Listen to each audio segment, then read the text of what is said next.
हरे कृष्णा।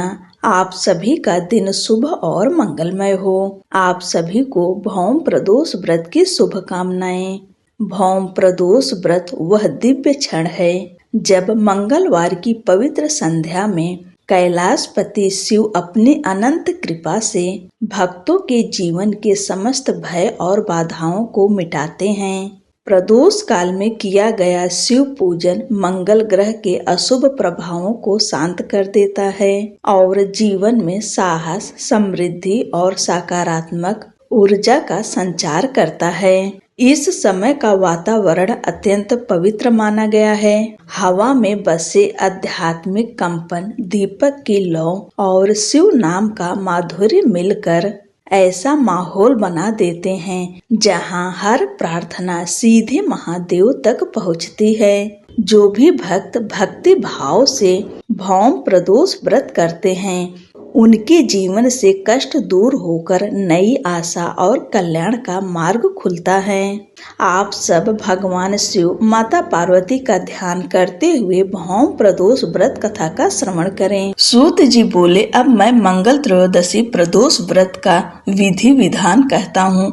मंगलवार का दिन व्याधियों का नाशक है। इस व्रत में एक समय व्रती को गेहूं और गुड़ का भोजन करना चाहिए। इस व्रत के करने से मनुष्य सभी पापों व रोगों से मुक्त हो जाता है। इसमें किसी प्रकार का संशय नहीं है। अब मैं आपको उस बुढ़िया माई की कथा सुनाता हूँ जिसने यह व्रत किया वह मोक्ष को प्राप्त हुई। अत्यंत प्राचीन काल की घटना है। एक नगर में एक बुढ़िया रहती थी। उसके मंगलिया नाम का एक पुत्र था। वृद्धा को हनुमान जी पर बड़ी श्रद्धा थी। वह प्रत्येक मंगलवार को हनुमान जी का व्रत रखकर यथाविधि उनका भोग लगाती थी। इसके अलावा मंगलवार को एक न तो घर लीपती थी और न ही मिट्टी खोदती थी। इस प्रकार से व्रत रखते हुए जब उसे काफी दिन बीत गए तो हनुमान जी ने सोचा कि चलो आज इस वृद्धा की श्रद्धा की परीक्षा करें। वे साधु का वेश बनाकर उसके द्वार पर जा पहुँचे और पुकारा, है कोई हनुमान का भक्त जो हमारी इच्छा पूरी करे? वृद्धा ने यह पुकार सुनी तो बाहर आई और महाराज क्या आज्ञा है? साधु वेशधारी हनुमान जी बोले कि मैं बहुत भूखा हूँ, भोजन करूँगा, तू थोड़ी सी जमीन लीप दे। वृद्धा बड़ी दुविधा में पड़ गई। अंत में हाथ जोड़कर प्रार्थना की, हे महाराज, लीपने और मिट्टी खोदने के अतिरिक्त जो काम आप कहें वह मैं करने को तैयार हूँ।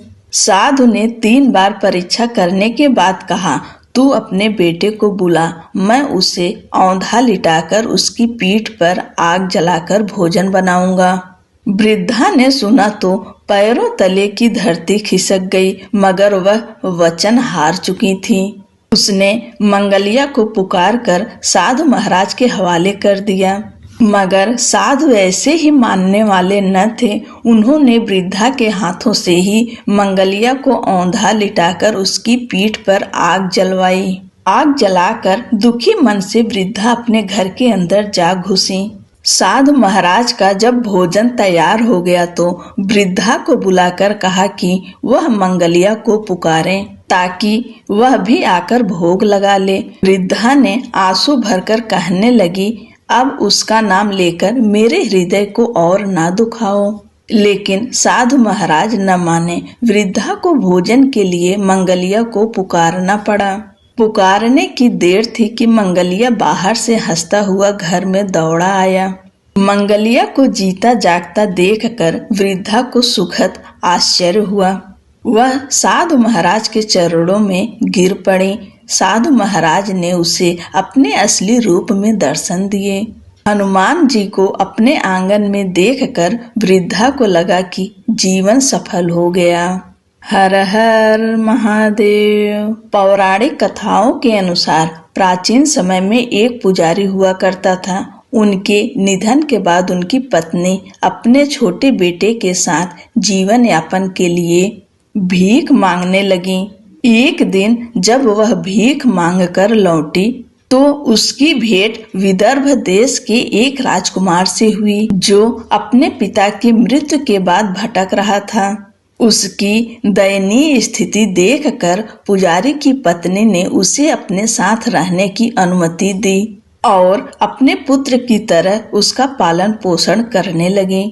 कुछ समय बाद पुजारी की पत्नी अपने दोनों पुत्रों के साथ शांडिल्य ऋषि के आश्रम में गईं, जहां उन्होंने भगवान शिव के प्रदोष व्रत की कथा सुनी और व्रत का पालन करने लगी। एक दिन दोनों पुत्र वन में घूमने गए।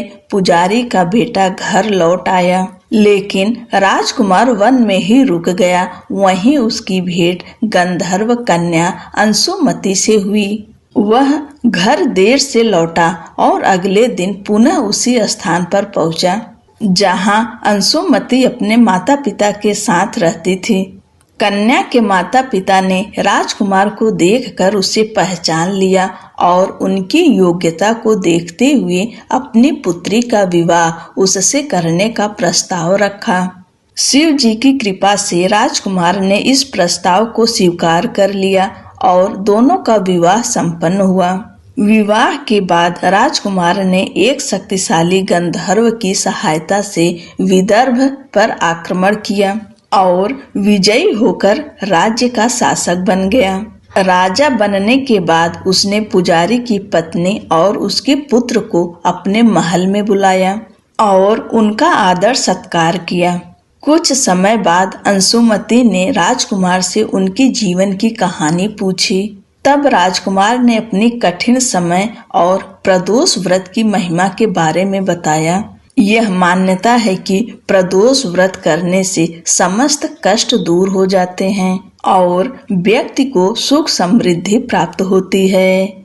इस प्रकार प्रदोष व्रत के शुभ अवसर पर विधि पूर्वक पूजा अर्चना करने के साथ प्रदोष व्रत कथा का श्रवण जरूर करना चाहिए। इससे जीवन में सकारात्मकता ऊर्जा का संचार होता है और भक्तों को भगवान शिव की कृपा प्राप्त होती है। पूरी कथा सुनने के लिए आप सबका बहुत बहुत धन्यवाद। दोस्तों, चैनल को लाइक शेयर कर दीजिए और सब्सक्राइब करना ना भूलें और कमेंट बॉक्स में हर हर महादेव जरूर लिखिए। जय श्री कृष्ण।